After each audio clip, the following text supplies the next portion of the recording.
Estamos. Bien, buenos días. Buenos días a todos los presentes y a los que se van a sumar después. Les damos la bienvenida a este nuevo taller del Comité Tributario de la Cámara de Comercio de Santiago, en donde en el día de hoy tenemos la oportunidad de que nuestro presidente, don Adolfo Sepúlveda, nos va a comentar y vamos a repasar algunos temas relacionados con la jurisprudencia administrativa del Servicio de Impuestos Internos. La, la jurisprudencia administrativa es generalmente el Servicio de Impuestos Internos lo que hace es emitir opiniones basadas en oficios que son publicados a través de la página web y por lo tanto nosotros como profesionales siempre estamos revisando y atendiendo diversos temas relacionados precisamente con IVA, con renta, con otros temas como aparece ahí en la página del Servicio de Impuestos Internos.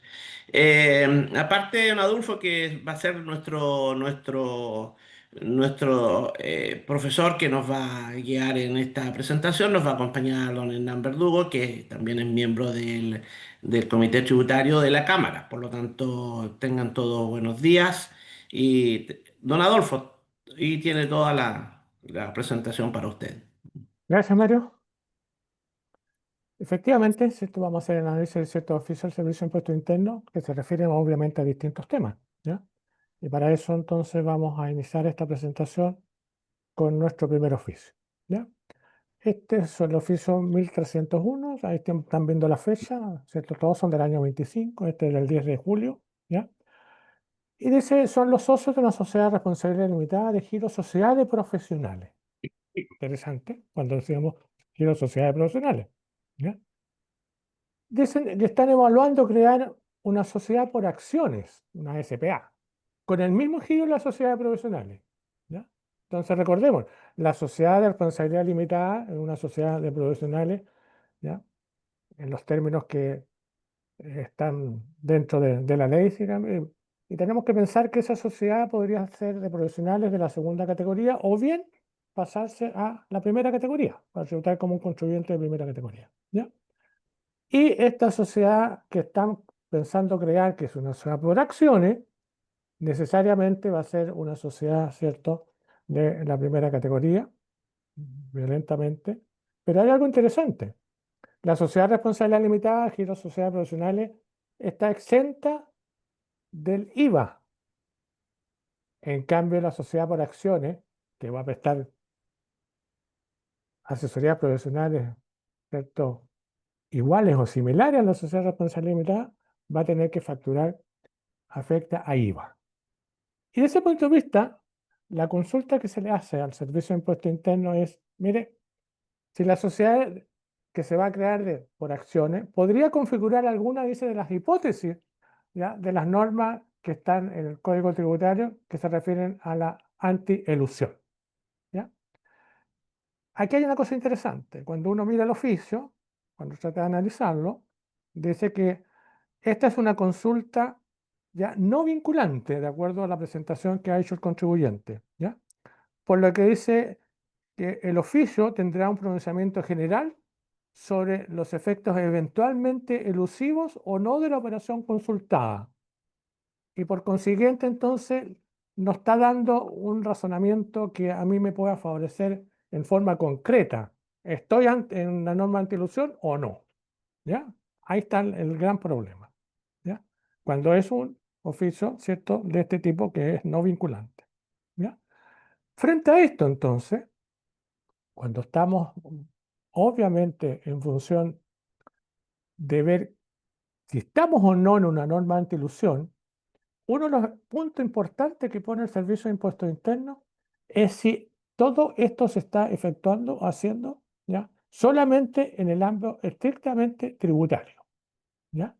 Y mirado desde ese punto de vista, cuando está analizando si es antielusión o no, el servicio pone mucho énfasis en el impuesto al valor agregado, ya que dijimos anteriormente que la sociedad profesional está exenta del IVA, en cambio la sociedad por acciones, a pesar que son giros iguales o similares, va a estar afecta al impuesto al valor agregado, ¿ya? Entonces, de esta perspectiva, dice, el servicio verificará si la sociedad pudiera ser utilizada para aprovechar los atributos de un contribuyente de IVA. ¿Ya? Y esta situación dice que queda entregada básicamente a las instancias fiscalizadoras del Servicio de Impuestos Internos. ¿Ya? Entonces aquí hay algo interesante, supongamos como ejemplo, ¿ya? Que están en perspectivas de comprar un bien raíz por las sociedades profesionales, pero el bien raíz viene afecto a IVA, ¿ya? Y ese IVA no lo pueden, ¿cierto?, utilizar, va a ser costo del bien. En cambio, en la sociedad por acciones, ¿cierto?, ese IVA sí lo vamos a poder utilizar. Y dada la envergadura probablemente del IVA, podríamos pedir, ¿cierto?, un anticipo con respecto al artículo 27 bis. Como ejemplo, ¿ya?, de que podría suceder alguna situación de eso. De ese punto de vista, uno podría decir, esa situación es estrictamente tributaria, y por lo tanto podríamos estar en la norma antielusiva, ¿ya?, con lo que significa estar en esa situación. Mario Hernán, ¿algún? Sí, interesante este oficio porque, bueno, se suma a muchos respecto de aquellos que el Servicio de Impuestos Internos deja evidentemente su opinión sustentada en términos de que si es aplicable o no la norma antielusiva basado en las instancias fiscalizadoras posteriores que realiza el Servicio de Impuestos Internos. Y a priori, evidentemente, esta consulta no es elusiva, no lo es. ¿Ah? Sin embargo, el servicio deja la advertencia que, basado en los elementos que tenga después para poder configurar o no una norma antielusiva, desde luego el Servicio de Impuestos Internos acá podría calificarla como tal, ¿ya? Atendiendo a muchos elementos. Primeramente, recuerda de que el concepto de si esta operación, que si bien es cierto, aparece una sociedad de profesionales y luego la otra sociedad se trata de una entidad, sociedad por acciones, aunque tengan los mismos profesionales ahora que son accionistas, evidentemente estamos hablando de una entidad jurídica muy diferente, aunque tenga el mismo propósito, evidentemente el sistema de tributación lo obliga a tributar de una forma diferente, ¿no? En consecuencia, los efectos tributarios también van a ser diferentes. Luego el Servicio de Impuesto Interno dice si esta sociedad se constituye solamente, evidentemente, para obtener un aprovechamiento o beneficios tributarios, podría calificarla como una norma o una operación de carácter elusiva. Yo, en mi opinión, Exactamente. mirando este oficio, yo creo que cuando uno empieza a analizar la norma antelucida, uno tiene que hacerse la primera la pregunta, ¿cómo se comporta? ¿Cómo realmente se realizan las operaciones? Me quiero ir un paso más atrás. ¿En qué sentido? Digo yo, mire, en realidad lo que ocurre frente a la misma acción, el mismo hecho, la misma situación con respecto al servicio, unos con IVA y los otros sin IVA, siendo que estoy ejerciendo y realizando lo mismo. Entonces yo creo que, en primer lugar, yo creo que la norma también, ¿cierto?, al ser tan ambigua en el sentido de decir, mira, frente a la misma acción, de una forma con IVA y la otra forma sin IVA, significa que las cosas, algo está pasando. Entonces ahí nace todas podríamos decir, las diferentes estructuras que uno puede tener. Y como bien dijo Naolfo, a lo mejor yo soy una empresa que el día de mañana, ¿no es cierto?, me va muy bien, gano un juicio, servicios profesionales, pero después esa caja me permite a mí el día de mañana, por decir algo, comprar mi primera oficina. Después me permite, ¿no es cierto?, esa oficina, no sé, seguir creciendo, compro una segunda oficina. ¿Y qué hago en la anterior? Voy a dedicarme a lo mejor al arrendamiento. Entonces al final empiezo yo a cambiar todo el sistema y salgo del tema del IVA. Entonces es una norma que yo creo que hoy día la gran falla que hay es que frente a un mismo hecho, ya la misma acción, uno es con IVA o sin IVA. Yo creo que el problema viene ahí, viene adelante, viene antes. Y después uno dice, bueno, ahí viene todas las decisiones comerciales que uno puede tomar y que en definitiva se puede relacionar a un contribuyente que efectivamente estoy prestando un servicio y el contribuyente es un contribuyente de IVA, entonces a él no le complica la mecánica del IVA. Entonces, o le Sí, presta un servicio a una persona Claro. natural que a él sí le complica el tema del IVA, porque si no el honorario sale, ¿no es cierto?, se estaría con IVA y pasaría a perder dejar de ser Sí, competitivo. Entonces, exacto. ¿cómo está actuando el mercado? Yo creo que es la que realmente va a definirme cómo me estructuro.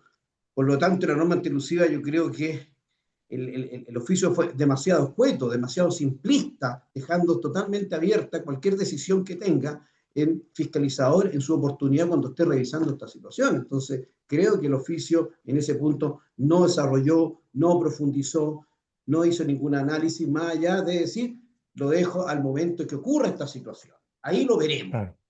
Entonces, Pero, vivo yo en la incertidumbre tributaria en todo momento. sí.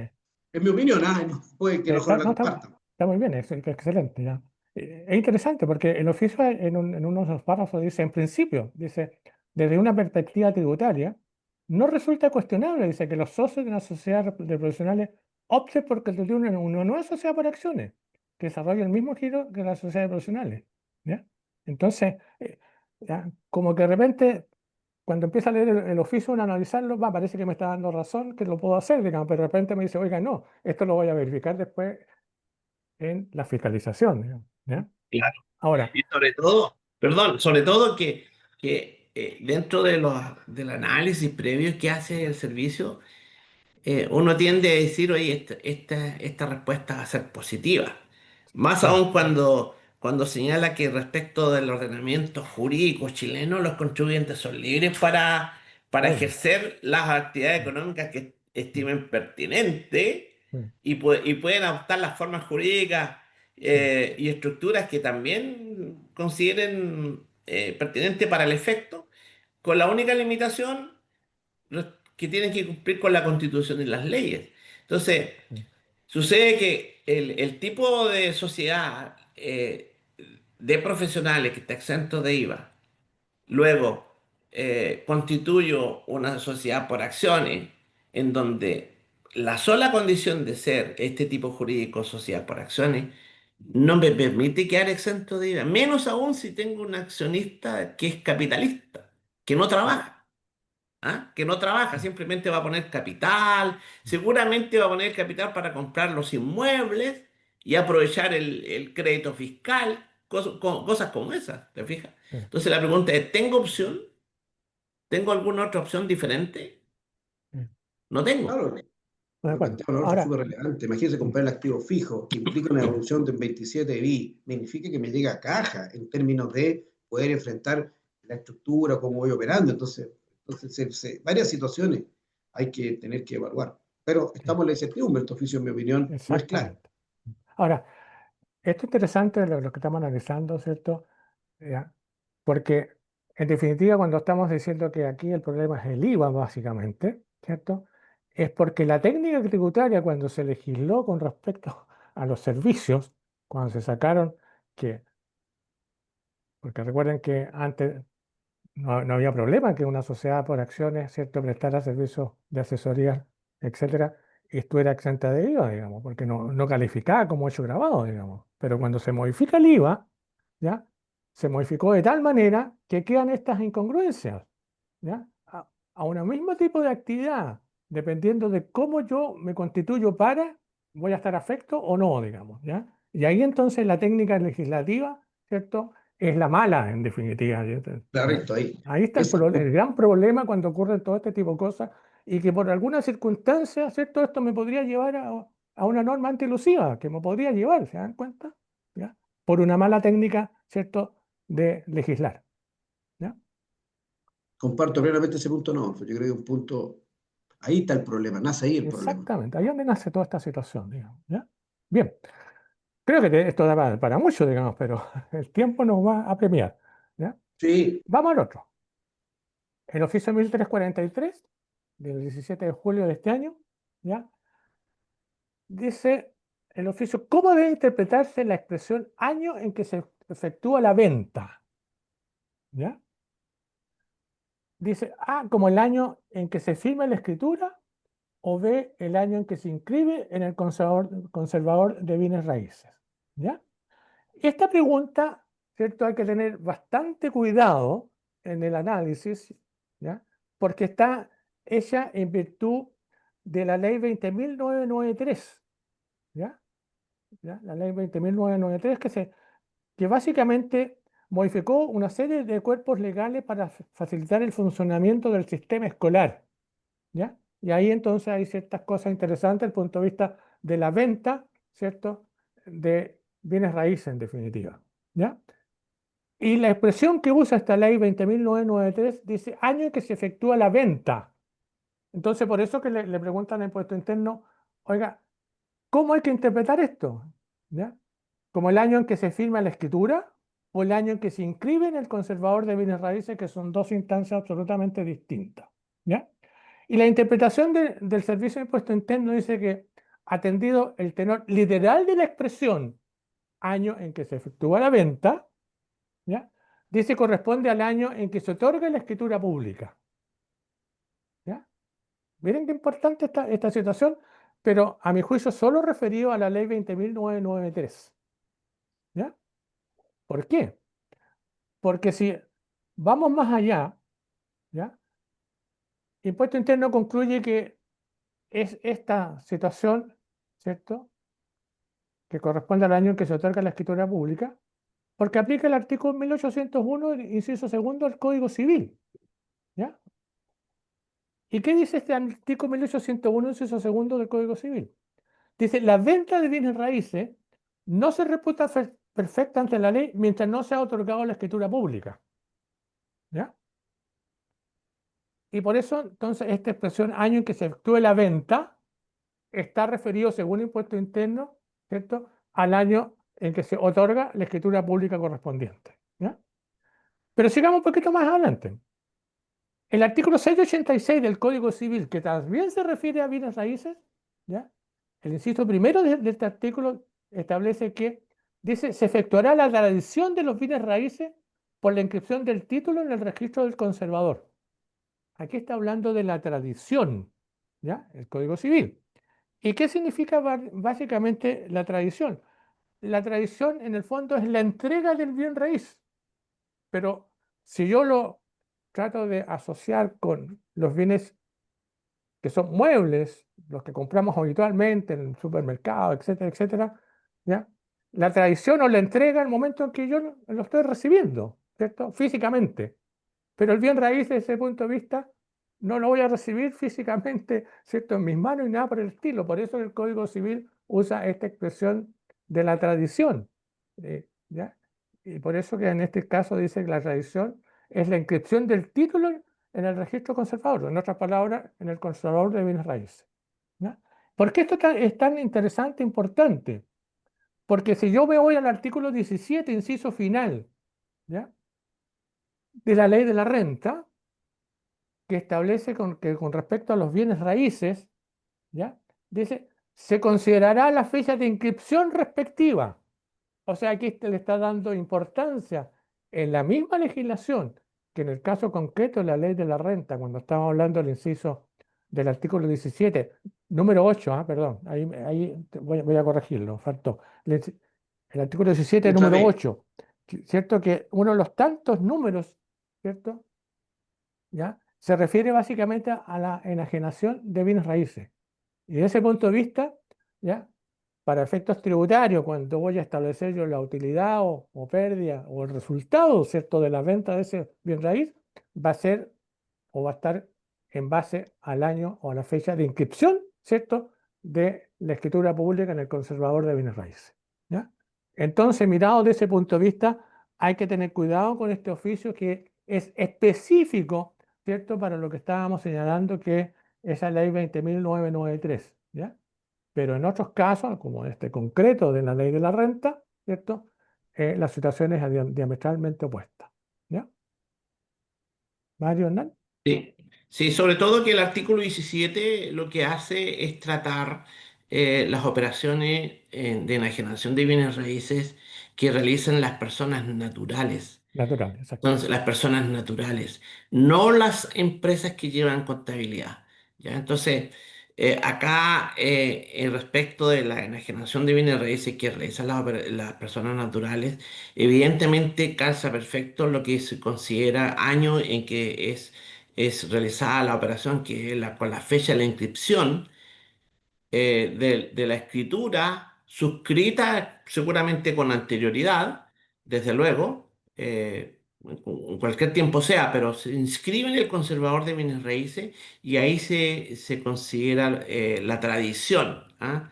Eh, La Sin entrega, embargo, claro, sin embargo, las empresas que sí llevan contabilidad, la pregunta es, ¿cuándo se entiende adquirido esto? interesante. Independientemente de esta ley, que esta ley Sí, es precisa, porque aquí manda, la ley manda, le dice, señor, usted tiene que considerar la fecha de venta en aquella en que se ha suscrito la escritura. O sea, aquí la venta aquí se reputa desde que las partes han convenido en que la cosa y el precio está correcto, suscrito en una escritura de compra-venta, no necesariamente la inscripción en el conservador. exacto. Y, claro, yo comparto plenamente lo que dices. O sea, podríamos decir que es un oficio muy particular, solamente la norma adquisicionador, porque en términos generales, no solamente en el 17, también una persona natural que quiere ver su ingreso no renta a través de el cómputo de los dos de FLO. ¿Se acuerdan que también ahí tenemos un tema ahí? ¿En qué momento, desde cuándo lo sumo? ¿Tengo tres, tengo cuatro? ¿En qué momento? ¿Cuándo ingresaron al conservador? ¿Ingresaron varios bienes? En qué minuto ingresaron, porque a lo mejor todos ingresaron en el mismo día, podríamos decir, pero en el primero es un DFLO pero vivo, el segundo lo arrienda, entonces empieza toda esa situación que también afecta este punto. Entonces, si uno hace un paralelo, ¿cierto?, entre el 17 número 8 letra B, que está en el donador, o los DFLO para el cómputo también de estas personas naturales, para disfrutar de la tributación, es muy distinto con respecto a esta norma. Por eso es importante, uno tiende a confundirse. ¿Cierto? Y lo que dice Mario, yo también estoy muy de acuerdo en términos de una 14A de la ley de impuesto a la renta, ¿cierto? Con todo el reconocimiento del ingreso bruto y todo ese tipo de cosas. Podríamos meternos también en analizar en las pymes, que también puede tener, ¿no es cierto?, en su efecto también en las pymes, en qué momento reconozco todo eso, el gasto, por ejemplo. Entonces, todo ese tipo de cosas ya empieza, ¿no es cierto?, nuestra mente y sobre todo los tributaristas, esas pequeñas palabras o esas pequeñas frases, pucha, que son relevantes cuando hay que tomar una decisión. Efectivamente, ¿cierto? En el caso de bienes raíces, tenemos que considerar cada caso en particular. Caso a caso, como Esa sería, efectivamente. ¿cierto?, la conclusión final, digamos, ¿ya? Caso a Para caso, no sí, yo creo que confundirse eso. con este oficio y ciertas normas que están por otros lados. ¿Ya? Sí. Excelente. Digamos, el oficio 1447 del 30 de julio del año 25, son todos recientes, como se dan cuenta ustedes, ¿ya? Y esto se refiere a, ahí pusimos IAS, que son indemnizaciones por año de servicio otorgadas a socios o accionistas, obviamente de una empresa o de una sociedad, ¿ya? Y desde ese punto de vista, hay que tener cuidado aquí en esta situación, y Impuesto Interno lo reconoce, ¿ya? Que desde ese punto de vista, quien tiene la facultad para interpretar, ¿cierto?, si un contrato de trabajo con un socio accionista cumple con lo que indica el Código del Trabajo, ¿cierto? La interpretación y todo lo que corresponde a la cosa laboral depende de la dirección del trabajo o de las autoridades, obviamente, laborales que tenemos en nuestro país. Así como Impuesto Interno, ¿cierto?, tiene atribuciones para interpretación sobre todas las materias de carácter tributario, ¿cierto? Acá es la dirección del trabajo la que tiene, ¿cierto?, las facultades interpretativas sobre todo lo que corresponde a la legislación laboral. Por lo tanto, desde ese punto de vista, a mi juicio, el Servicio de Impuestos Internos tiene que hacerle caso, obviamente, al Código del Trabajo y en especial, ¿cierto?, a la interpretación que hace la Dirección del Trabajo. Desde ese punto de vista, entonces, para llegar a saber qué pasa con estas indemnizaciones para el servicio otorgadas a socios accionistas, veamos ciertas cosas del Código del Trabajo, ¿ya? De conformidad con el Código del Trabajo, se entiende, dice, por trabajador, toda persona natural que preste servicios personales, intelectuales o materiales. Y aquí viene lo importante, lo interesante, bajo dependencia o subordinación y en virtud, obviamente, de un contrato de trabajo, ¿ya? Entonces, lo que tenemos que dilucidar aquí es si el socio o el accionista que está recibiendo una indemnización por años de servicio, ¿cierto?, cumple con ser trabajador bajo dependencia o subordinación, ¿ya? El mismo código prescribe, ¿cierto?, que el contrato individual de trabajo es una convención por el cual el empleador y el trabajador se obligan recíprocamente, este a prestar servicios personales y vuelve otra vez, ¿cierto?, la norma, es decir, bajo su dependencia y subordinación del primero, ¿ya? Y aquel obviamente a pagar por esos servicios una remuneración determinada. Entonces, este asunto de la dependencia o subordinación, ¿cierto?, está entregada básicamente a la Dirección de Trabajo, ¿ya? Porque el Código Laboral no me dice en ninguna parte qué significa esto ¿cierto?, de subordinación o dependencia. Entonces, de ese punto de vista tenemos que pensar que la Dirección del Trabajo obviamente cuenta con una doctrina, dice, uniforme y reiterada sobre esta materia, en función de los socios o accionistas. Y uno de los últimos dictamen, ¿cierto?, es el número 360, que es relativamente reciente, del 29 de mayo, ¿cierto?, del año 25, ¿ya? Y dice, si se entiende la condición de socia mayoritaria y que además tiene amplias facultades de administración y representación, le impiden trabajar bajo subordinación o dependencia. Miren qué interesante lo que está diciendo este oficio, ¿ya? Si se tiene, perdón, aquí tengo un problema de redacción. Si la socia mayoritaria, ¿cierto? Ahí está el punto bien importante. Si la socia mayoritaria además tiene amplias facultades de administración y representación, le impiden, dice, trabajar bajo subordinación o dependencia, ¿ya? Además, la posición del servicio entonces frente a esta situación laboral, dice, tratándose del socio accionista que trabaja efectivamente en la empresa y no califique como trabajador para efectos laborales, dicha empresa no puede rebajar como gasto necesario para obtener la renta una indemnización por años de servicio, ¿ya? Agregando, además, dice, a la luz de las normas laborales, por faltar la dependencia y subordinación, no puede acceder al tratamiento tributario que fincan los artículos 178 del Código del Trabajo y artículo 17, número 13 de la Ley de la Renta, que una parte o a lo mejor toda la indemnización podría constituir un ingreso no renta y no estar afecto absolutamente a ningún impuesto, ¿ya? Entonces aquí es muy interesante esta situación, digamos. Por lo tanto, uno podría reaccionar al contrato censo. Si yo soy un socio accionista, pero no tengo facultades de administración, etcétera, entonces sí que podría estar bajo la normativa de tener un contrato de trabajo, ¿ya? Y eso yo creo que es lo que hay que tratar, ¿cierto?, de esta situación, ¿ya? Pero lo que no me da cuenta, ¿cierto?, este oficio, es qué pasa con esta situación de que me dice, mire, si no tengo subordinación o dependencia, no puedo rebajar como gasto necesario para reducir la renta, ¿cierto?, esa indemnización. Si no es un gasto necesario, voy a estar afecto al artículo 21, 40%. ¿O qué pasa con el socio o accionista que está recibiendo esta indemnización? ¿Va a estar afecto a impuestos? Porque no cumple con la normativa para ser calificada como tal. Es un tema que obviamente el oficio lo silenció, digamos. O sea, se fue nada más que a saber si tengo relación laboral o no tengo relación en función de un contrato de trabajo. Mario, Hernán. Efectivamente, yo pienso de que este oficio está dirigido en términos de que la relación que existe acá o la base de la consulta, si la indemnización para un servicio se regula por el Código del Trabajo. Yo digo que esta indemnización efectivamente se regula por el Código del Trabajo, pero no para este accionista, porque este accionista no está trabajando bajo subordinación y dependencia. Entonces, el gasto no es del artículo 31.6, sino más bien es un gasto de un beneficio tributario más que de un beneficio laboral. ¿Mm? Porque no se regula con la ley con el Código del Trabajo. Efectivamente. El sueldo empresarial nace no del Código del Trabajo, el sueldo empresarial nace de la ley de la renta. Claro, No sé si están de acuerdo conmigo. no, Sí, totalmente de acuerdo. Ahora, el problema ahí está con respecto a si yo no tengo esa relación laboral, entonces, ¿qué pasa con las imposiciones? ¿Ya?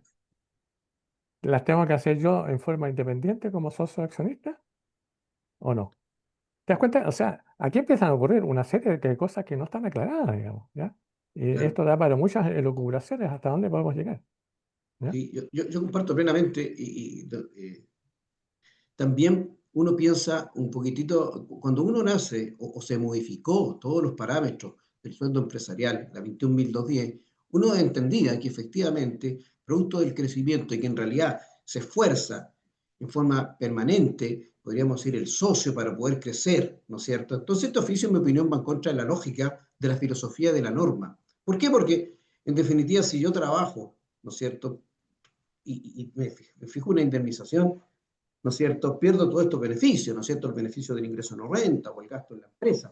Pero cuando uno ve inclusive más allá de este oficio y empieza a analizar la pregunta en concreto de ese oficio, ¿ya? El servicio no respondió, en mi opinión. ¿Por qué no respondió? Porque en el fondo cuando uno analiza, aquí se está tratando de un trabajador que partió como trabajador dependiente. Si uno mira el oficio, solamente el oficio, partió como trabajador dependiente los primeros 5 años, por decir algo.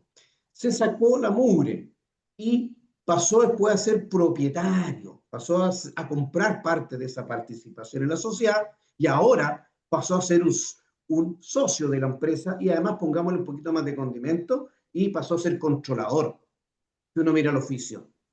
Entonces al final el hecho de haber crecido, el hecho de haber sido socio, haber demostrado un compromiso en un crecimiento de esa compañía, la norma tributaria lo castiga radicalmente a nivel de indemnización o a nivel de gasto en la empresa. Fíjense lo complicado de ese oficio y lo poco analizado que está, en mi opinión, ese oficio. Entonces, creo que ahí el Servicio de Impuestos Internos respondió muy lightmente, ¿no es cierto? Y sin mayor análisis, en concreto en relación a la pregunta del contribuyente. Por eso creo que es un oficio, en mi opinión, bastante malo, en mi opinión, desde esa perspectiva. Ahora, si uno sigue una lógica, a lo mejor por los primeros 5 años que Claro, trabajó y después él pasó a ser socio accionista, ahí deberían claro, a lo lo mejor mejor, a lo mejor ahí debería haberse finiquitado la inversión por año de servicio. claro, Y no después. ¿Ya? haber puesto O un sea, párrafo, pues, independientemente de que aquí los faltan primeros muchos 5 años, antecedentes, ese es el punto. claro, podría haber sido un poquito más analizar la pregunta en definitiva. Y Sí, ahí creo que por lo menos nuevamente quedó una puerta abierta. ¿En qué sentido? De las dudas, sí, ¿cierto? Que quedan, ¿no es cierto?, flotando producto de este oficio, sí. en mi opinión. Ahora, lo que sí tenemos que tener claridad con respecto a la dirección del trabajo, ¿cierto? Es que un socio accionista, para que sea trabajador en función de la ley laboral, ¿ya? No tiene que tiene que estar subordinado y dependiente, ¿ya? Claro, Para ser trabajador. Si, claro, si no cumple con esa condición, no tiene la característica de trabajador y no podría tener un contrato de trabajo. Yo creo claro, que ese es un punto muy relevante, ¿cierto?, con respecto a esta situación para saber por dónde tenemos que seguir, claro, efectivamente. ¿ya? Sí, no, y los socios accionistas minoritarios, por ejemplo, podrían tener la condición de subordinación y dependencia. Sí, Porque, por ejemplo, muchas veces un gerente general, un gerente o la plana ejecutiva de una compañía que han sido siempre trabajadores, luego pasan a ser minoritarios o partícipes en alguna porción de las utilidades de la compañía, porque le ceden precisamente ese porcentaje, podrían pasar a ser accionistas minoritarios. Entonces hay que claro. evaluar, porque a No, lo pero mejor en general podrá tener un 10% minoritario, pero es el que firma los contratos, Claro, el que no puede tener subordinación y dependencia. claro, ahí Entonces, claro, atenta, pero Mario, fíjate son que detalles. eso es interesante porque yo podría tener, suponte tú, entre los tres constituimos una sociedad, digamos, ¿ya? No, Y Mario y yo somos socios capitalistas, no nos vamos a volver dentro de la sociedad y nombramos a Hernán, que va a ser un socio minoritario, ¿ya? Y le damos todas las atribuciones, ¿cierto?, para que él actúe claro, con representación y todo lo que tenga que para hacer, contratar. contratar, hacer todo lo que sea necesario. Nosotros no tenemos nada que hacer ahí, Claro. ¿ok? Mirado ese punto de vista, si yo analizo esto de la dirección del trabajo, él está en un problema. claro. Por Sí. ejemplo, No es y yo trabajador. solamente para poner un punto en el fondo, yo creo que aquí este oficio atenta contra el concepto de la stock option, que es un concepto de Sí. beneficio y que es un concepto de crecimiento, que es un concepto de motivación, ¿no es cierto?, de compromiso en la compañía. Yo creo que este oficio atenta mucho contra el concepto de la stock option, en mi opinión, y basando en lo que dice Adolfo, efectivamente, la stock option se la estoy dando a lo mejor al gerente general por su gestión y él firma todos los contratos y le di el 1% a la compañía para ser exagerado en el análisis. Sí. Entonces yo creo que este oficio tiene ese problema. Yo creo que el servicio no analizó Sí. tampoco No, nuevamente ese punto. claro. Sí, Pero quiero sí, recoger lo que señaló don Adolfo en algún pasaje de este comentario, que podría estar afecto al artículo 21. Suponte tú, sí, se le finiquitó al gerente general, ¿ah? Se le pagó la indemnización por el servicio y sucede que era un accionista. Un accionista relevante, no podía ser considerado como subordinado ni dependiente, sino más bien el que contrata, despide, etc. Entonces tiene todas las facultades. Y en su calidad de accionista recibe una indemnización por año de servicio y no tributó, ¿ah? Tantas cosas como esas. Entonces la pregunta es, claro, ¿es renta artículo 42 número uno? Podría ser. es Pero ya que no discutible. tributó, ¿por qué indemnización por año de servicio? Artículo 21. Yo creo que Artículo es 21. 21 dice que Sí, claro, los sí, socios de sí, sociedad de personas accionistas que tengan beneficios, ¿no?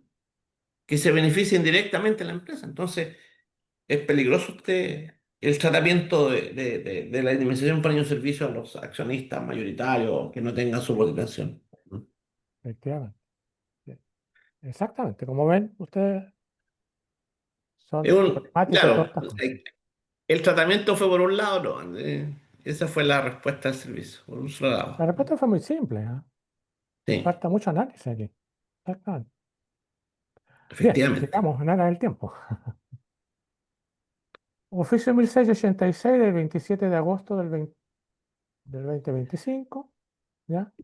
Este es muy simple, dice el límite máximo de viviendas económicas, que lo preguntan mucho, ¿ah?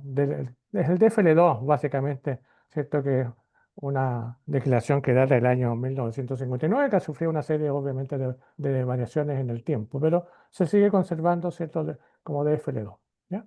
La consulta dice que yo tenía dos DFL2, vendí una e inmediatamente adquirí otra DFL2, ¿ya? Y desde ese punto de vista, dice, si se la adquiere nueva, la segunda, ¿cierto?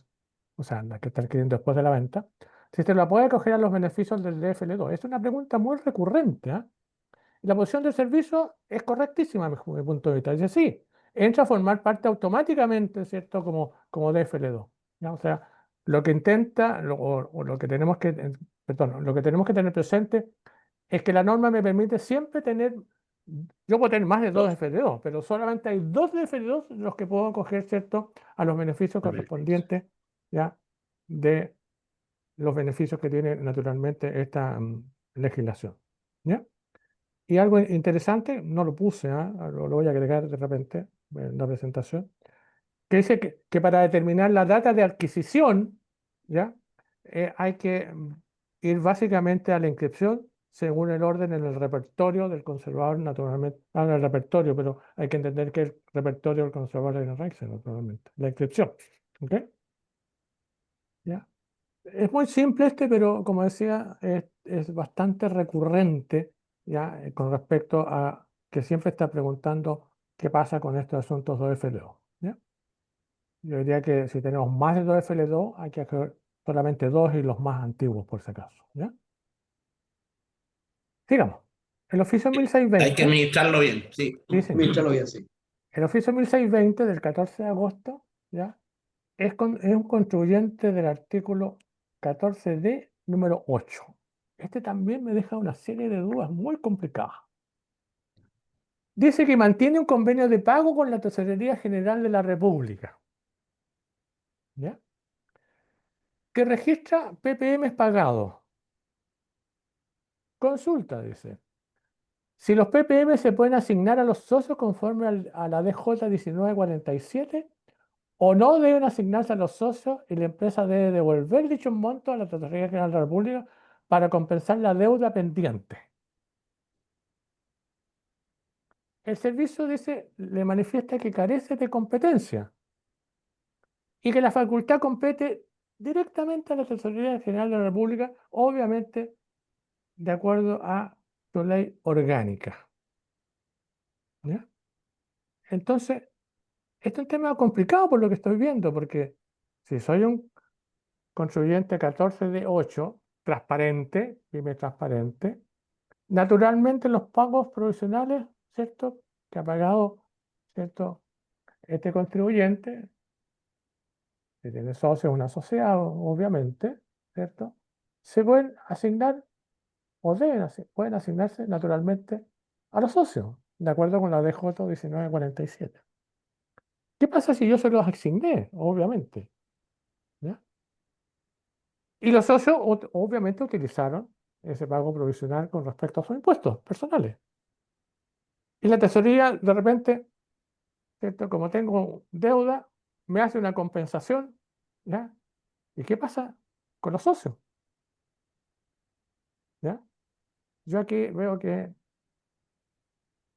estamos en una situación realmente conflictiva. No sé qué piensan ustedes. Porque claro, lo que observa aquí es que a los socios le tienen que devolver plata y la empresa debe ese dinero. Sí, Debe tiene una cuenta exactamente. pendiente con la Con tesorería. la tesorería, Entonces exactamente. la pregunta es, dado que a los socios le tienen que devolver plata, si es posible compensar ese dinero, ¿no es cierto?, en la deuda que tiene la compañía.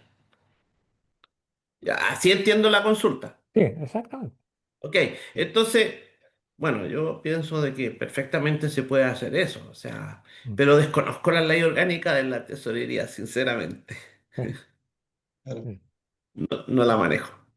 sí, Paso. En definitiva, no se cumple la condición de que me llegue el flujo por ese motivo, el PPM, pero se compensa antes, por una deuda de otro, que no es el contribuyente, en definitiva. Claro, son contribuyentes distintos. Sí, distinto. entonces, Sí, algo sí, raro ahí Claro, me parece, porque tengo que sí, yo ponerme por ese tema, social. sí, Creo que aquí falta un poquito más de análisis jurídico, creo yo. Ahora, por sí, eso al sí, lo final que dice, sucede es que recuerda, no, pues, perdón, recuerda de que esta es una sociedad transparente, por lo tanto, todo lo que le pase a la empresa lo tiene que resolver y cumplir fiscalmente los socios. Por eso es transparente. claro, exactamente, exactamente. ¿Ya? Pienso que debería compensarse, ¿ya? Pero no Mm, sé si la ley orgánica lo permite o no. sí. Y aquí el impuesto interno, dejo yo no me meto en esto, es la tesorería la que tiene la facultad competente, digamos. ¿Ya? Yo creo que este es un oficio que tenemos que analizarlo un poquito más a fondo. Yo creo que vamos a volver con él en alguna otra oportunidad porque para mí es súper importante esta relación, ¿ya? En las consecuencias que se pueden dar si actuamos de una manera incorrecta, digamos, ¿ya? Así que creo que vamos a quedar en deuda con esta parte, pero hay que tener cuidado con que existe obviamente este oficio, digamos, ¿ya? Perfecto. El oficio 1396 del 24 de julio de este año, ¿ya? Dice que es un retiro de bienes raíces imputado al ISIF, ¿ya? Al impuesto sustitutivo de impuestos finales, ¿ya? Una de las últimas, ¿cierto? Beneficios que hubo así para limpiar las utilidades que no se habían entregado todavía, digamos, ¿cierto? Entonces, la consulta dice, ¿a qué valor puede efectuarse los retiros en cuestión? ¿Ya? O sea, el bien raíz, digamos, ¿ya? Yo de aquí estaba pensando que a lo mejor ya yo retiraba tanto en efectivo o el valor tributario que tenía el bien en el, qué sé yo, y eso yo lo imputaba al ISIF, digamos, ¿ya? Yo creo que por ahí iba la pregunta, digamos, no está dicha así obviamente en el oficio, digamos, ¿ok?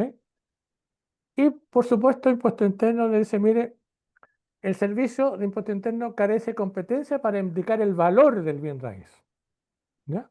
Y es verdad, digamos, impuesto interno ya no tiene competencia para eso.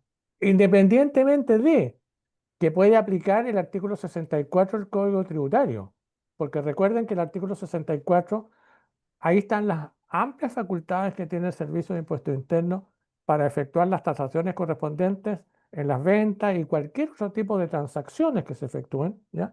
Y recordemos que algún mes atrás, ¿ya? Tanto Héctor Valdés, nuestros abogados, y Fernando Lee, dos de nuestros abogados del Comité Tributario, ¿cierto? Hablaron y analizaron latamente todo lo que implica el artículo 64 del Código Tributario. Y aquí, si bien es cierto que yo estoy haciendo un retiro de bienes y ese valor lo voy a imputar al ISIF, lo importante es cuál es el valor que tiene que tener ese bien raíz. Y de acuerdo con el artículo 64 del Código Tributario, tiene que ser a valor de mercado. ¿Ya? Y eso es lo que está en este oficio refrendando impuesto interno, decir, mire, yo no tengo atribuciones y competencias para verificar el valor, pero sí que voy a verificar, ¿cierto?, si esto está a valor de mercado, de acuerdo con el artículo 64 del Código Tributario. ¿Ya? O sea, esa es la normativa que hay que aplicar, aunque, ¿cierto?, no estemos de acuerdo con ella, pero está 100% de acuerdo a las normas tributarias, ¿cierto?, lo que está indicando el Servicio de Impuestos Internos. ¿Ya? Mario, Hernán. Yo comparto este tema, inclusive uno puede ser un poquito más extensible. ¿En qué sentido? Porque aquí está hablando de una enajenación, que en definitiva, ¿no es cierto?, es el retiro del bien. Sí, Pero podríamos también hacer un poquito, ampliar un poquito este oficio, decir que pasa en una disminución de capital, que de repente uno dice en una disminución de capital me voy a llevar el bien, ¿no es cierto? Y ahí se acaba la situación. Entonces ahí siempre se me puede generar una utilidad. Ahora, lo importante y lo relevante, que aquí me queda claro que en fondo la utilidad lo está generando la sociedad en la cual estaría saliendo el bien raíz. Y es más, ¿no es cierto? El bien raíz solamente llegar a la exageración, puede estar en un peso, se depreció completamente, ¿no es cierto? Y por lo tanto, al estar en un peso, ¿no es cierto? La utilidad se me puede generar porque quiero sacar a valor de mercado, ¿no es cierto? Pensemos que está en la exactamente. contabilidad un peso y lo saco a 100 millones de pesos, significa que esos 99 es una utilidad de la empresa, y por lo tanto, con todos los efectos que Exactamente. implicará a nivel de RAI, a nivel de renta líquida, bueno, tiene su efecto. Por lo tanto, este oficio, mucho cuidado, yo creo que es súper relevante en ese Sí. sentido. Y no Lo que pasa solamente es aquí que, en el retiro. lo que pasa es que hoy día el artículo 64 cobra una importancia, pero capital, ¿ah? Claro. ¿Ya? Cuando Hernán y Fernando, nuestros abogados, analizaron y vieron este artículo 64, señalan cosas súper, súper importantes que hay que tener cuidado, ¿cierto?, para manejar este artículo 64. ¿Ya? En las facultades que tiene el impuesto interno, realmente para fijar cuál es la tasación que va a considerar, digamos, que necesariamente a valores de mercado. ¿Ya? Y está dicho ahí, Sí. obviamente, en el Código Tributario qué significa valor de mercado, etcétera, y los resguardos que yo tengo que tener como contribuyente, digamos, ¿ya? Yo les recomiendo siempre en este tipo de cosas tener la tasación de expertos en la materia, digamos, ¿ya? Por lo menos un par de tasaciones como mínimo, ¿ya? Sí. Para que me fijen los valores de mercado, ¿ya? ¿No? Entonces, Y el eso, efecto, claro, y el efecto que puede producir esto tal vez en el lugar complementario, en el retiro, puede que no tenga efecto porque está imputado al ISIF sí, si es que tiene un monto suficiente. sí, El problema es la valorización que entrega la compañía, ¿no es cierto?, a valor de mercado. O sea, si yo tengo un valor a 100 y sucede que es de 1000, ahí tengo un mayor valor de 900. exacto. Entonces, esos 900 evidentemente sería una utilidad para la empresa. Efectivamente, claro, exactamente. Estaría La tasación me va a tributando. ayudar siempre a eso, ¿cierto? A una utilidad. Sí, efectivamente. Ujú. Ok, interesante, ¿no? Interesante. Mm. Vamos. Muy interesante. Oficio 1614. Dice, la base imponible en la venta de la nueva propiedad de un inmueble. Muy similar probablemente a lo que estamos conversando. ¿Ya? La venta, dice, es a un relacionado. ¿Ya? Reservándose el usufructo por 20 años. ¿Ya? Fíjense que es la nueva propiedad. ¿Ya? El valor del terreno se le asignó un 15% del valor comercial. ¿Ya? ¿Cuál es la posición del servicio? Dice que aquí naturalmente aplica el artículo 17 de la Ley de Impuestos a las Ventas y Servicios, ¿cierto? Con respecto a cómo yo separo el valor, ¿cierto?, de la nueva propiedad con respecto, ¿cierto?, al valor del terreno, digamos, ¿ya?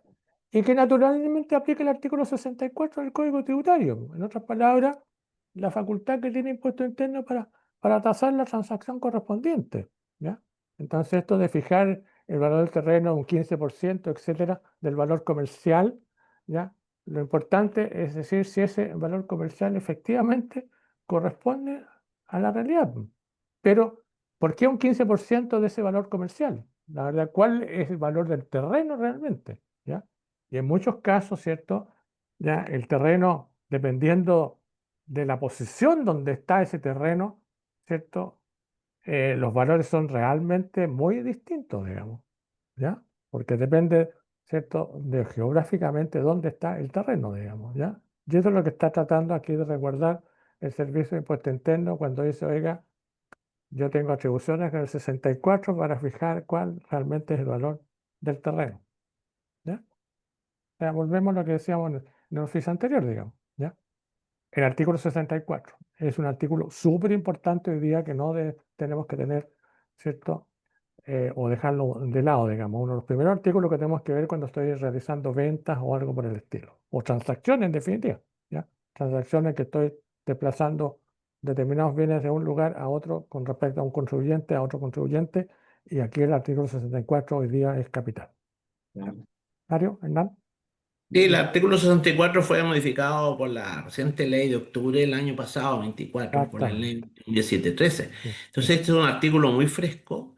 sí, Tal vez siempre hay que estar actualizándose en estos temas y en particular este articulado que lo que hace es entregarle facultades al Servicio de Impuestos Internos ya no solamente para la enajenación, no solamente para una fusión o división, sino cualquier acto, ¿ah?, u operación.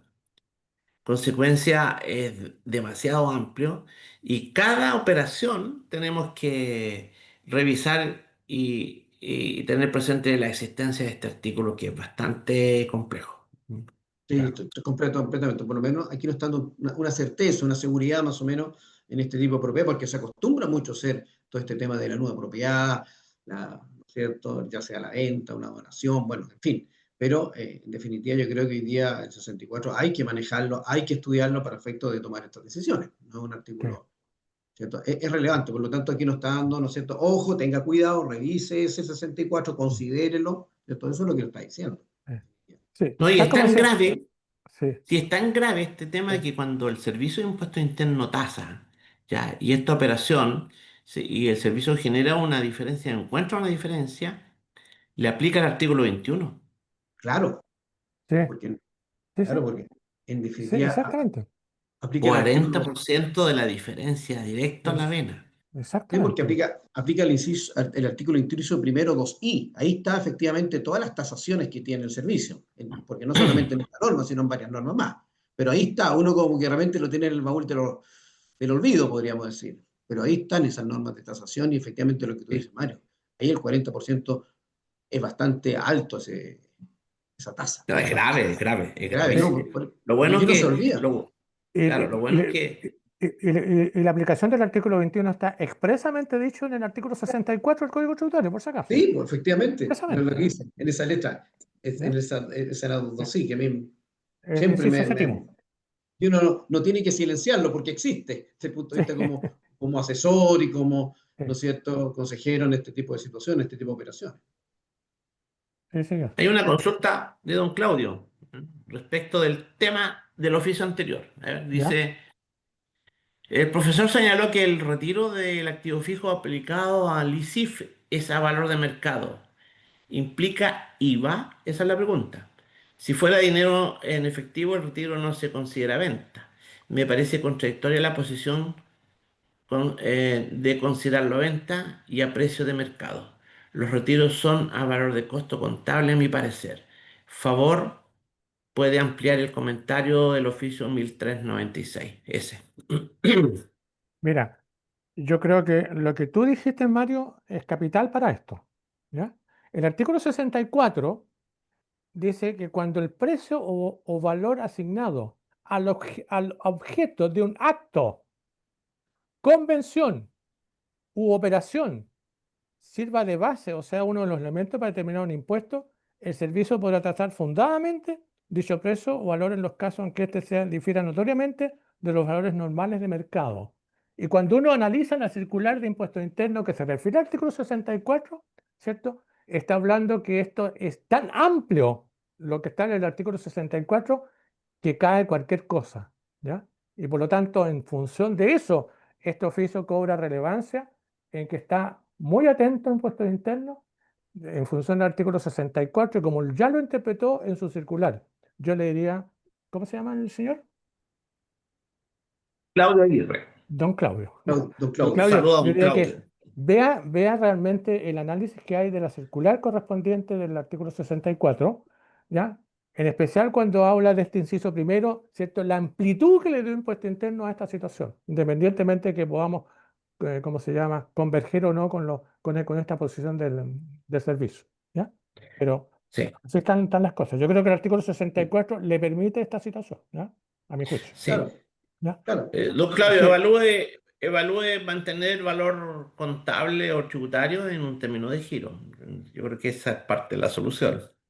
Claro. claro, pero Claro, efectivamente. uno tiene que pensar en otras cosas siempre, ¿cierto? Entonces, Que no objeto de esta charla. claro, De ahora, repente claro, uno silencia algunas cosas, pero en la actual profesional cambia la cosa. Ya. claro, porque para mi opinión está sobre la base de una enajenación. Por lo tanto, retiro, disminución de Sí, capital, cualquier cosa me complique. Tiene que porque, ser a valor de mercado, efectivamente. porque, porque para la transferencia del bien raíz necesariamente, ¿cierto? Tengo que cumplir con las normas que están en el Código Civil de cómo transfiero un bien raíz, pues, ¿ya? O sea, eso es una venta, mirado desde ese punto de vista. Bueno, ya desde el punto de vista tributario cae dentro del concepto de la enajenación. La venta es una enajenación. ¿Ya? Ya, vamos al último oficio antes de entrar a la última parte. IVA en los servicios prestados desde el extranjero. Esto también ha sido muy recurrente, ¿ya? La aplicación del IVA, según este oficio, dice que queda supeditada a que las remuneraciones que se paguen al exterior no estén grabadas con el impuesto adicional, ¿ya? Esto es algo re interesante, ¿ya? En este caso se aplica la exención del artículo 12, letra E, número 12 de la ley del impuesto a las ventas y servicios, ¿ya?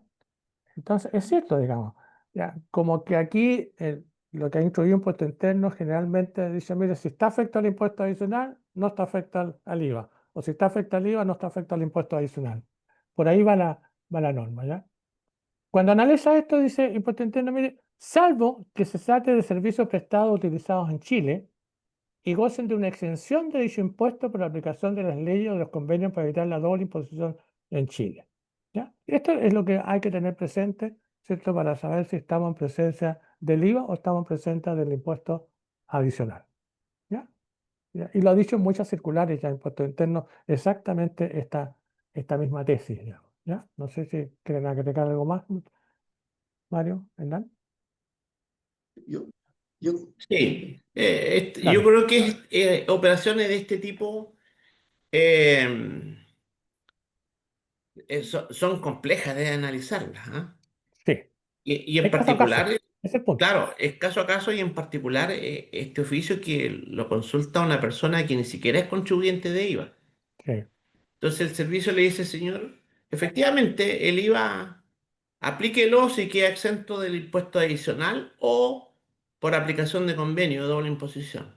Entonces, primero que todo hay que tener presente la norma local, que sería el impuesto adicional, artículo 59-60. Y segundo, la parrilla de convenios que tiene Chile, que son Oh, como 38, ¿no? Pues, exactamente. claro, entonces la pregunta es, ¿con qué país tenemos este servicio que está prestado del extranjero y utilizado en Chile? Y finalmente también tenemos el caso de que están los famosos del artículo 8N de los servicios prestados desde el extranjero de contribuyentes que no tienen domicilio ni residencia en Chile, pero que sí tienen presencia económica en Chile. correcto. Entonces, ellos deberían estar inscritos en la plataforma de servicios digitales, ¿ya? Y el Así próximo es. 25 de octubre empieza a operar la plataforma de venta de bienes en el extranjero y que van a llegar a Chile posteriormente. Entonces, toda esta mezcla de cosas uno tiene que Y esto tenerla muy rápido. presente.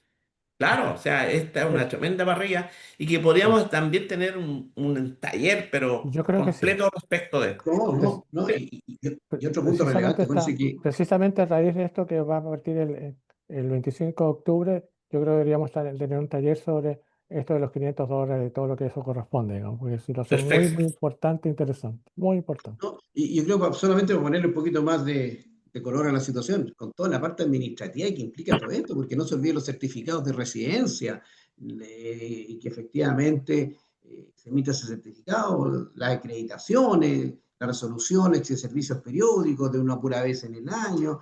Entonces, el cambio sujeto, si efectivamente corresponde o no corresponde, es toda una mecánica administrativa bastante compleja. Entonces, por eso lo que tú dices, Mario, chuta, yo creo que una parte, el 50% podría ser en la consecuencia tributaria. Ya, después que tengo definida la consecuencia tributaria, tengo que ver cómo la implemento desde el punto de vista de todas las declaraciones juradas y, en fin, todos los papeles o todos los pergaminos que corresponden a esta situación, que no es fácil.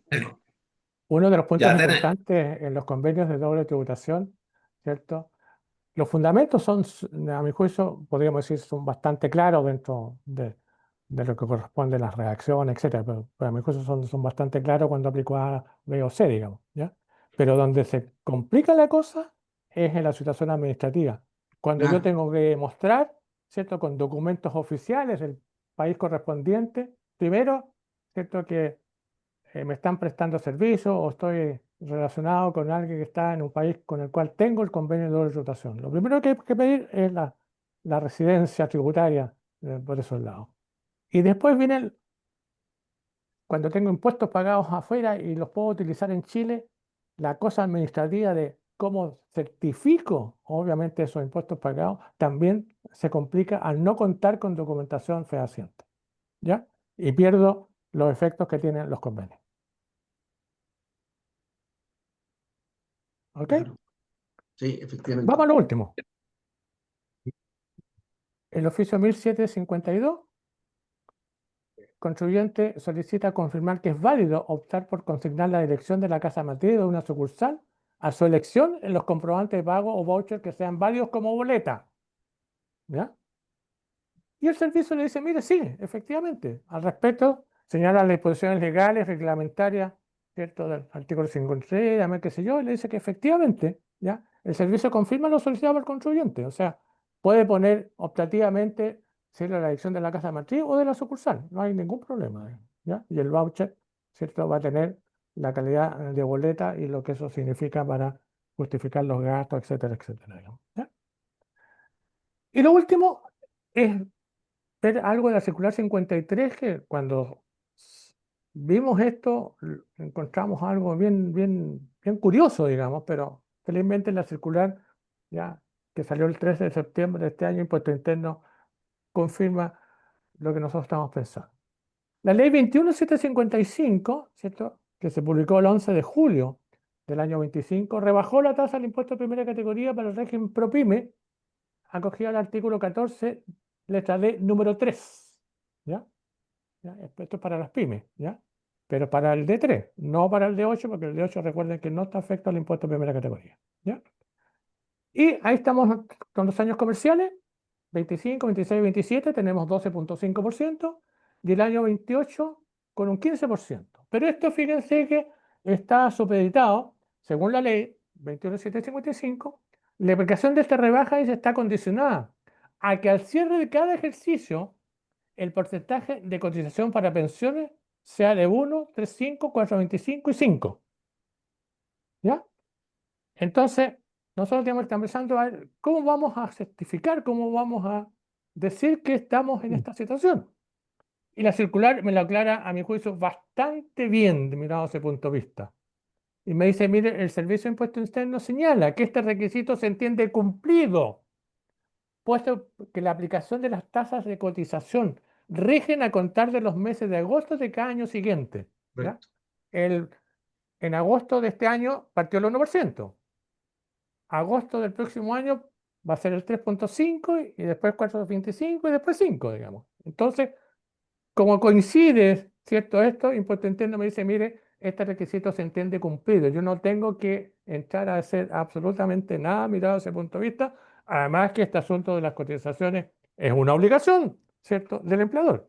Así de simple, ¿ya? Te los traigo a colación porque esto que quedó condicionado de repente a nosotros en la primera etapa de análisis nos ofreció bastantes dificultades cómo manejar y cómo actuar con esta situación, ¿ya? Pero aquí vemos que Impuesto Interno, esta circular que es reciente, ¿cierto? Nos entrega la pauta correspondiente. Así que no a preocuparse de la rebaja de tasa que se entiende que está absolutamente cumplida, ¿ya? Eso es lo que teníamos por hoy día. Muchas gracias, como siempre. Mario, Hernán, Sí, solamente Sí, quería muchas completar. gracias, profesor. Hay una pregunta más dale. formulada por Nati Menares, que dice, si una empresa no tiene trabajadores, ¿qué pasa con estas tasas? No pasa nada. No ¿No? pasa Si nada. fue un problema de técnica legislativa porque Exactamente, en la Cámara se estaban discutiendo la ley de pensiones y la ley Proyecto PYME. ¿Ya? exactamente, Entonces, cuando dijeron ya, la ley de pensiones, dijo, ya señores, yo le voy a plantear la rebaja en la medida que ustedes me aprueben estas tasas adicionales para los trabajadores. Y sí. eso puso. Entonces, después siguieron los dos proyectos para adelante y se quedó pegada esta norma. Claro, como Pero la ley fueron de problemas pensiones separados, obviamente, claro, claro. nunca Eh, conversaron, digamos. Ejemplo. Nunca más conversaron. Entonces, la Exactamente, ley de sí, sí, pensiones salió aprobada y quedó con esta norma diciendo en la medida que se cumpla esta condición, pero ya estaba cumplida. Así es que Está exactamente. eso fue lo que aclaró el Claro, Servicio de el Impuestos servicio. Internos. Claro, el impuesto interno está aclarando que está cumplida, ¿cierto? El 1%, el 4,5%, etc. ¿Ya? Eso Sí. es lo que está diciendo. ¿Ya? Solamente Costó un entender esto, tuvimos que ir a la A la historia historia de de la la ley. ley. A la historia de la ley. Claro, costó mucho Exactamente. Sí, entender. sí. Solamente para completar, con respecto a la tasa del 12,5, importante acordarse que eso es solamente para las tasas a nivel de primera categoría, las que ya venían definidas con una TEF, se mantiene la TEF. Estoy hablando puntualmente de las pymes, también lo señalan la norma, entonces no nos Ah, sí. confundamos. Y efectivamente el factor es la tasa del 22,5 para las utilidades que se generan a partir de esos años en adelante, ¿no es cierto? Sí. Porque los que ya venían con una tasa TEF definida, ese factor aritmético, se mantiene sin ningún problema. Otro también Sí. importante acordarse que el IP, también el crédito pagado al exterior, la medida que proceda, es la Sí. diferencia entre el 35% y el 12,5%, que es un 22,5% también, Sí. que lo dice puntualmente la La circular. circular, ¿Ah? ¿ah?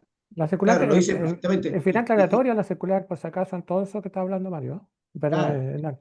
Sí. claro, también Ah, habla está muy del bien esa crédito. circular, por si acaso, ¿ah? Sí, Está muy bien. está muy clarito, y también Está el muy efecto clarita. del crédito por activo fijo también, Sí. señala. Está También muy señala esa clarita. Hay cosa. cosas bien interesantes en la circular. Cosas bien Te interesantes. la recomiendo que la analicen, la lean.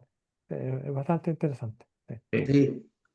Pienso que lo más preocupante del tema de las pymes es la reforma que se está discutiendo en la Ah, Cámara hoy día. Ah, sí, pues. No, Ahora, y eso que todavía no es ley. ¿Ah? recuerden que ya ustedes hicieron en el taller pasado, dieron cuenta del proyecto. sí, Ah, efectivamente. Recuerden. ¿Ya? Sí. Pero y bien, pues, le estamos siguiendo la pista, digamos. Sí, ¿Ya? No se ha movido mucho, pero todavía está en el Congreso, obviamente. sí. ¿Ya? bien, muchísimas gracias a todos, gracias a los Muchas presentes, gracias a gracias todos profesor también. Adolfo Sepúlveda, gracias estimado Hernán. Será la próxima oportunidad, el próximo taller. Será en octubre, ¿no? Y sí, efectivamente, en octubre Todos tenemos los que meses empezar. tenemos un ¿Ya? taller. Yo creo que Sí, ya más o menos como que fijamos qué podría ser, digamos, ¿ya? Sí, Que vamos a hablar ok. de los 500 y sí, todas estas normas nuevas que sí son interesantes e importantes, ¿ah? Por si acaso. los $500 Bien, podríamos llamar. Sí, señor. ¿Ok? sí. Muchas Un gracias. abracito a todos. Que estén muy Muchas Chao. bien. gracias. Adiós. Adiós. Chao. Chao, chao.